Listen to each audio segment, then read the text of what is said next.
I cancelled my honeymoon to care for my mother-in-law after her fall. My husband thanked me until she died. Then he said, "You did it out of guilt. You don't deserve anything she left." At the will reading, he laughed when my name wasn't mentioned. I stayed quiet until the lawyer handed me a second envelope and said, "She asked me to give you this privately in case he showed his true colors. I never thought I'd be the kind of person who would drop everything for my mother-in-law." We weren't close. She wasn't exactly cold, but she wasn't warm either. Always polite, always distant. She and Brian were tight though. He was her only child, and she treated him like a king. So when she fell down the stairs a week before our honeymoon, I didn't expect to be the one sitting by her bedside. Brian had called me in a panic while I was packing. "Mom broke her hip. They think she's got pneumonia too. She's not doing well." I looked at the half-packed suitcase, the plane tickets on the counter, and my wedding dress still hanging in the closet. We were supposed to be leaving for Maui in 2 days. Brian said he'd fly out that night. I told him, "You go. I'll cancel the trip. I'll figure it out." He didn't argue. Just said, "Thanks, babe. You're amazing." So that was that. I stayed behind, called the airline, the hotel, the whole deal. And then I packed a bag and flew to Des Moines, where Margaret was in the hospital. It was bad. She was in a lot of pain. She could barely breathe some nights. The nurses were busy, so I did what I could. I helped her bathe, I fed her, I sat with her when the pain got too much. I held her hand when she cried. Sometimes, I wondered if I was doing this for her or for Brian. Maybe both. Brian wasn't around much. He came by after work, sometimes, but he always seemed too busy. Meetings, he'd say. Deadlines. Margaret noticed. I could see it in her eyes, the way she looked at me when Brian left. One night, she whispered, "You're a good woman, Sarah. Don't let him treat you like an afterthought." I didn't know what to say. I just squeezed her hand. The week stretched into 2. Margaret got worse. I called Brian. "You need to be here." He sighed. "I'll try, babe. I've got this big project." I wanted to scream, but I didn't. I stayed. I cleaned her sheets when she had an accident. I spoon-fed her soup when her hands shook too much. I sat with her through the long nights, listening to her stories about her childhood in Kansas, about how she used to sneak out and dance in the rain. She told me about Brian's dad, who left them when Brian was a baby. She told me about the men she loved after, and the ones she regretted. She told me I was too good for Brian. That stuck with me. When she passed, I was holding her hand. She looked at me, her eyes full of tears, and whispered, "Thank you." I flew back home for the funeral. Brian was all over the place, making speeches, shaking hands. He barely looked at me. After the funeral, he acted like everything was back to normal. I asked him when we'd talk about rescheduling the honeymoon. He said, "Let's not worry about that right now." I let it go. Then the will reading happened. It was at a small office in downtown Des Moines. Just me, Brian, and Margaret's lawyer, Mr. Thompson. Brian was relaxed, grinning like he had already won. Mr. Thompson started reading. Jewelry to a niece, a car to her church, a donation to an animal shelter. Then the house and the rest of her estate, to Brian. Brian looked at me, smirking. Guess she always knew I'd take care of her. I sat there, stunned. My name wasn't even mentioned. Not a thank you, not a trinket. Nothing. Brian leaned over and whispered, "You did it out of guilt. You don't deserve anything she left." I stared at the table. My hands were shaking, but I didn't say a word. Then Mr. Thompson cleared his throat. "There's one more thing," he said. "Margaret left a private letter for Sarah." Brian rolled his eyes. "Probably just a thank you card." Mr. Thompson handed me an envelope. My fingers were numb as I opened it.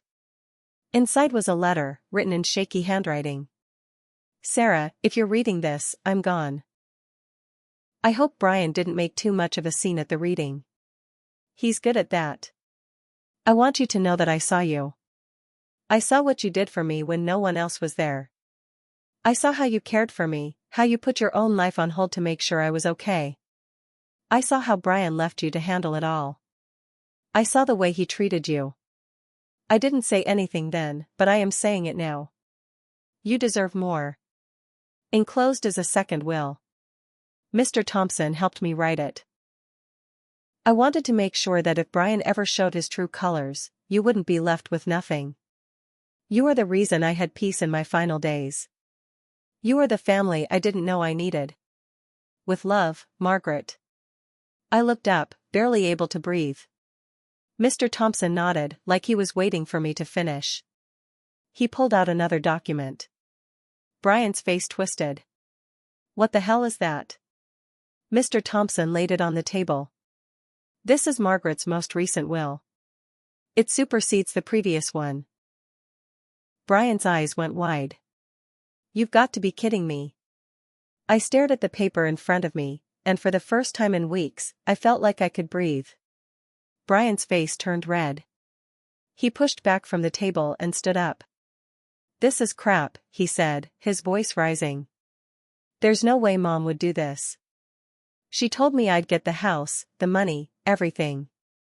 She told me that for years. Mr. Thompson stayed calm, but his voice was firm. Margaret's last will is dated 2 weeks before she passed. It's signed, notarized, and legal. Brian clenched his fists. You must have forced her into it, he shouted at me. You manipulated her while she was sick, didn't you? You took advantage of her. I felt my heart hammer in my chest. I could barely get the words out. I didn't force her to do anything, Brian. I took care of her when you didn't. He scoffed, pacing back and forth in the small office. His eyes flashed with anger. She was my mother, Sarah. Not yours. You think you deserve her house and her money because you sat by her bed for a couple weeks? You're unbelievable. Mr. Thompson cleared his throat. Brian, you may want to sit down. There's more. Brian froze. What? Mr. Thompson pulled out another envelope. He slid it across the table toward me. It had my name on it. My hand shook as I opened it. Inside was a letter and a set of documents. The letter was short, but it hit me like a punch to the gut. Sarah, I know you might feel like you're stuck, but I want you to know that you're not. Brian, he's not the man you think he is. I've known it for a long time. There are things you need to see. I kept records.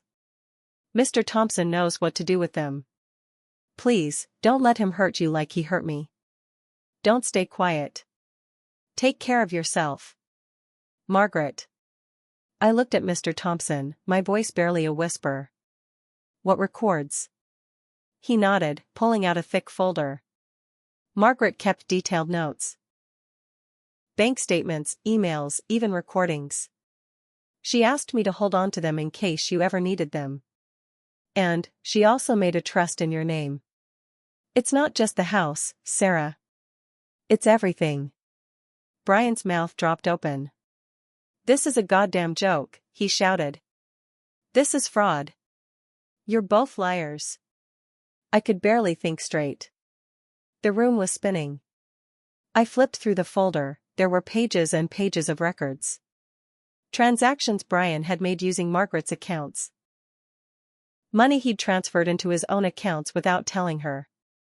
Even notes about times he'd yelled at her when she was too sick to argue back. And the recordings, Margaret's voice, clear as day. Brian, I don't feel comfortable with you taking that much from my account. Don't worry about it, Mom. I'll handle it. You didn't tell me you were using my credit cards. God, Mom, stop acting like it's such a big deal. You're old. I'm your son. Who else would you give it to? I felt like I was going to throw up. Brian saw my face, saw the folder in my hands. His eyes went dark. You're going to ruin me, he hissed. I didn't say a word. I just stared at him, finally seeing the man I'd married for who he really was. Mr. Thompson spoke up, his voice steady. Sarah, it's up to you what you want to do next. I looked at the folder again, then at Brian. I had a decision to make. Brian's eyes burned into me. He wasn't the charming, confident man I thought I'd married. This wasn't the man who promised to love and protect me. His face twisted with anger, like I had just pulled the rug out from under him. He grabbed the folder from my hands and started flipping through it, muttering under his breath. This is fake, this has to be fake, no way this is real, you can't do this to me. His hands trembled as he stared at the proof, bank statements, email printouts, credit card charges, everything. I stood up. My voice was low and steady, though my heart was racing. You stole from your own mother. You let me wipe her face, clean her sheets, feed her while you, what? Took her money? Brian snapped. I deserved that money. I took care of her for years. You think you're the saint in all this? You weren't there when I was in college, sending her half my paycheck. You weren't there when I helped her after Dad left. I earned this. He kept going, getting louder, pacing the room like a caged animal. Mr. Thompson spoke up, calm as ever. Brian, you may want to watch your tone. Sarah has every legal right to pursue charges against you. Financial exploitation of a vulnerable adult is a crime. Brian's eyes widened. He looked at me like I'd betrayed him. You wouldn't do that to me, Sarah. I stared at him. I don't know who you are anymore, Brian. He pointed at the folder. You're going to ruin my life. I didn't answer. He turned back to Mr. Thompson, his voice desperate now. Can we make a deal? I'll give Sarah some of the money. Just, not everything. Please. Mr. Thompson folded his hands on the table. It's not up to me. Brian's voice cracked. Sarah, please, don't do this. We can still fix this. We can still go on our honeymoon. Remember the trip? Maui? We can still go. I sat there, feeling the weight of the last few weeks crashing down. I thought about the nights I sat up with Margaret, holding her hand, wondering why Brian never showed up. I thought about all the times I covered for him, made excuses for him. I thought about how he stood there at the will reading, laughing when my name wasn't mentioned. I looked at him, and for the first time I felt nothing. Just empty. Then Mr. Thompson cleared his throat again, as if the day hadn't already been surreal enough. Sarah, there's one more thing. He pulled out another envelope, this one smaller, with my name written on it in Margaret's handwriting. I opened it slowly, feeling my stomach twist. Inside was a simple note, Sarah, if Brian ever turns on you, give this to the police. It's the last thing I can do to protect you. Margaret, there was a USB drive taped to the paper. I stared at it, my fingers shaking. Brian's face drained of color. He lunged across the table, trying to grab it, but I pulled it back, shoving it into my purse. Mr. Thompson stood, blocking Brian. Brian shouted, "That's mine." "You can't, Mr. Thompson's voice cut through the chaos. "I suggest you leave now, Brian, before this gets any worse." Brian's jaw clenched. He looked at me with pure hatred. Then he stormed out of the office, slamming the door so hard the walls shook. I sat there, staring at the USB, my heart pounding. I had no idea what was on it. But I knew it was something big. Mr. Thompson sat down across from me, calm as ever. "You want to open it here?" I nodded. He plugged it into his laptop. The file loaded. It was a video. I recognized the room. Margaret's bedroom. There was Brian, standing over Margaret's bed, yelling at her. His voice was cold, cruel. "Sign it, Mom. Just sign it and stop being so damn difficult. You owe me. After everything I've done for you, After everything I put up with, Margaret's voice was weak. Brian, please. I don't want to change it. Sarah's been so kind, she's like a daughter to me. Brian slammed his hand on the nightstand, making Margaret flinch. Sarah doesn't deserve anything. You're going to sign it, or else. The video ended. I sat frozen in my chair. Mr. Thompson closed the laptop. His voice was low. This changes everything. I sat there in shock, watching the last frame of that video. My stomach churned, my hands were clammy, and I felt like the floor might give out underneath me. Brian, my husband, the man I thought I knew, had threatened his own mother. And it was all on tape. Mr. Thompson turned to me. His voice was calm, but I could tell even he was rattled. Sarah, you have options. This isn't just about the money anymore. This is elder abuse. Financial exploitation. Emotional abuse. I nodded slowly. My throat was dry. I need to go to the police. He nodded. I'll make the calls. As I left the office, I felt like my legs were made of lead. I got into my car and sat there for a long time, just staring at the dashboard. My mind kept racing back to that night in the hospital. The night Margaret whispered to me, "Don't let him treat you like an afterthought." I didn't know it then, but she was warning me.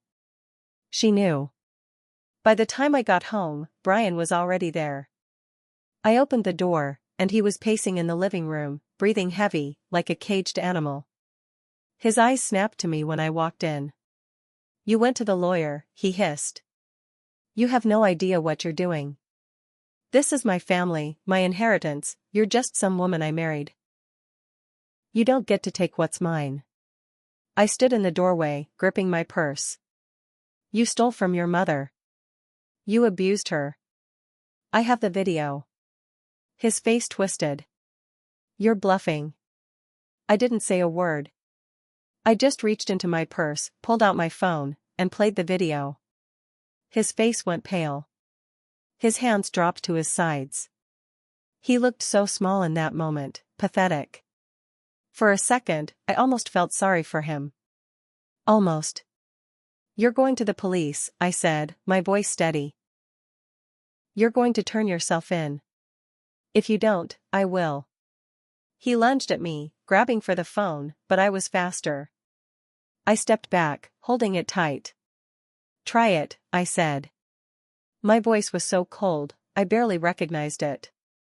Brian stopped, breathing heavy, glaring at me. "You think you're so smart, don't you?" he spat. "You think you're the victim here? You're not. You're a nobody. Without me, you're nothing."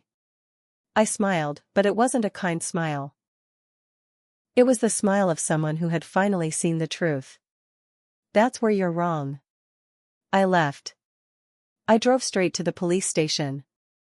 I filed a report. I handed over the USB, the folder, the letters, everything.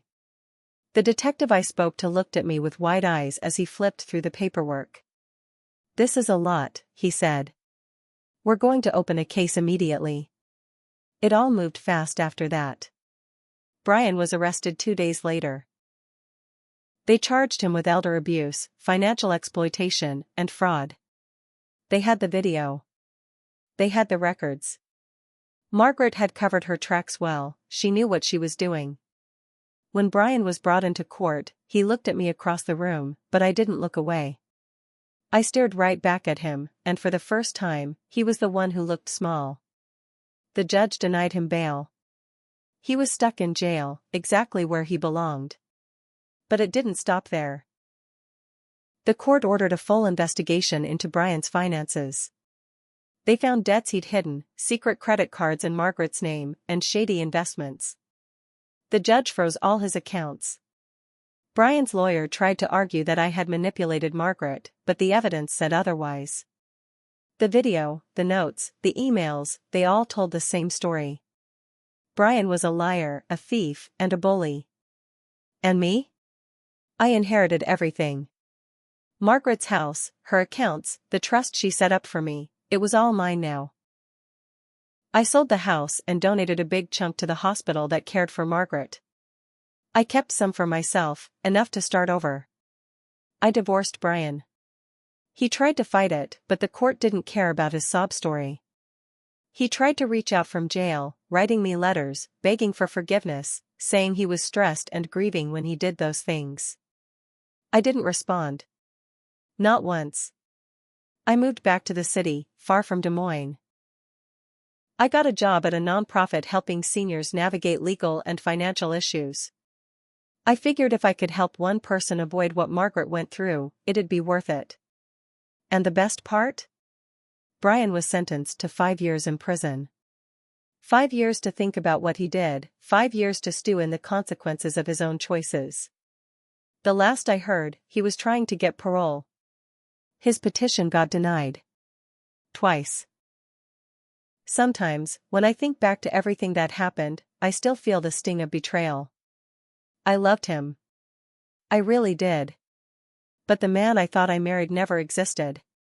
Margaret saved me in the end. She saw what I didn't.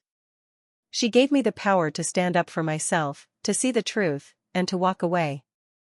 That was the real gift. And as for Brian? He lost everything because of his own greed. That's karma.